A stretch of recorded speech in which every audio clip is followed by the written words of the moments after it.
Dans la série des réactions et des versions autour de l'affaire de l'aérodrome de Moulondé, 3 organisations non gouvernementales de droits de l'homme viennent de livrer leur son de cloche après descente sur terrain et enquête.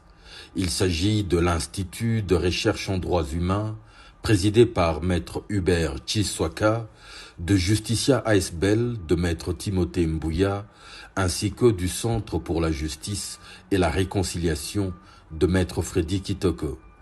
Un rapport qui fait, entre autres, savoir que l'armée congolaise, depuis toujours, a connaissance de l'existence de cette piste et qu'il y a des éléments de la force navale en détachement depuis l'année 2015, c'est-à-dire 9 ans avant ce qu'on veut faire passer comme une nouvelle création du président Moïse Katumbi.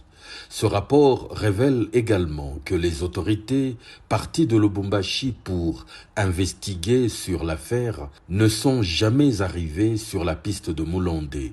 Elles se sont arrêtées à 100 km du lieu, à partir d'où elles ont tenu une réunion de sécurité. Un rapport qui conclut que toute accusation d'atteinte à la sûreté de l'État ne serait que fantaisiste, alors qu'il demande par la même occasion la libération de M. Tchétché Kafouchi, le chauffeur du président Moïse Katumbi, seule personne arrêtée depuis le début de cette affaire. On les écoute. Je voudrais ajouter un élément que nous avons constaté sur le terrain, c'est que de toute la résidence, la concession de Katumbi, il n'y a que la piste qui est gardée. Elle est inaccessible, mais du côté résidence, côté hôtel ou toutes les autres constructions qui se font, les gens entrent et sortent sans problème. Les travailleurs sont là, certains passent nuit là-bas. Nous leur avons posé la question de savoir s'ils sont inquiétés. Ils nous ont dit qu'ils ne sont vraiment pas inquiétés. Ceci, pour moi, est très significatif. Ça signifie que si vraiment il y avait un complot contre l'État ou une sorte d'atteinte à la sûreté de l'État, on ne voit pas pourquoi est-ce que on laisserait les travailleurs accéder au site très calmement. Je ne sais pas comment et pourquoi on n'inquiéterait pas les autres travailleurs qui seraient supposés être au courant du complot en gestation. Maître Hubert l'a dit et c'est également très important qu'on le souligne. Dans la concession où nous sommes allés, nous avons trouvé des agents de la force navale. La force navale. Et nous avons échangé avec... Ils sont là depuis 2015. Ils sont là depuis 2015, voilà. Et là, nous sommes en 2024. Nous avons échangé avec eux. Ils nous ont dit qu'ils assistent, comme Maître Freddy l'a également dit, à tout mouvement qui se passe et ils font rapport à la hiérarchie. Les autorités de Lukonzola nous ont dit la même chose. L'histoire des préparations d'un complot contre la République, d'atteinte à la sûreté de l'État, me semble être un coup que les gens sont en train de monter de toutes pièces. Peut-être que le chef de l'État n'est pas au courant, il est en train de faire confiance à ses services de sécurité qui sont venus par presque centaines, excusez-moi si je me trompais le nombre, de Kinshasa à Lubumbashi avec des frais d'émission faramineux pour rien, vraiment pour rien. La théorie d'un complot contre l'État ou d'atteinte à la sûreté de l'État ne tient pas debout. Qu'on cherche ailleurs, pas dans Moulondé. Dans Moulondé, il n'y a rien. Donc ça signifie en réalité que si Katumbi était en train de préparer un complot contre la nation, Tchétché serait arrêté, l'administrateur du territoire de Lukonzola, c'est ça, hein?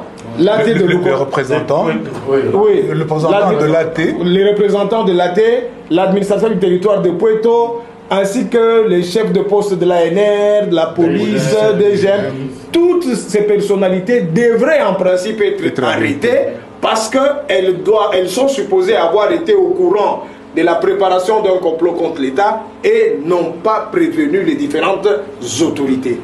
Or, de toutes ces autorités, aucune, et j'insiste, pas une seule personne n'a été inquiétée. Ce qui veut dire que l'histoire des préparations d'un complot contre la République, d'atteinte à la sûreté de l'État, me semble être un coup que les gens sont en train de monter de toutes pièces. Qu'on libère M. Kafouchi qui est une victime collatérale, on veut utiliser M. Kafouchi pour atteindre M. Katumbi. Alors que M. Kafouchi n'y est pour rien. Et il n'y a aucun indice de préparation d'atteinte au complot contre l'État. Nous vous avons dit qu'on venait de Kashobo. À Kashobo et la Zambie, c'est à moins d'1 kilomètre. Alors que à Mulonde, c'est très loin de la frontière avec la Zambie. Où est-ce qu'il serait, s'il préparait vraiment un attentat contre l'État, où est-ce qu'il serait beaucoup plus à l'aise pour le faire? Ce serait à Kashobo, pas à Mulonde. Qu'on libère seulement M. Kassouf, qui est en train de souffrir pour rien, qui est d'ailleurs souffrant aujourd'hui, que le chef de l'État puisse ordonner qu'on puisse le libérer. Et nous disons qu'il y a beaucoup de mensonges qui ont été utilisés dans cette affaire pour convaincre peut-être le chef de l'État qu'il y a vraiment un complot qui se trame contre l'État congolais. Et les autorités qui sont venues de Lubumbashi ne sont même pas arrivées à Mulonde. Ils sont restés à un village à Moukou, qui est à 5 km de Mulonde. Ils ne sont même pas arrivés sur la piste.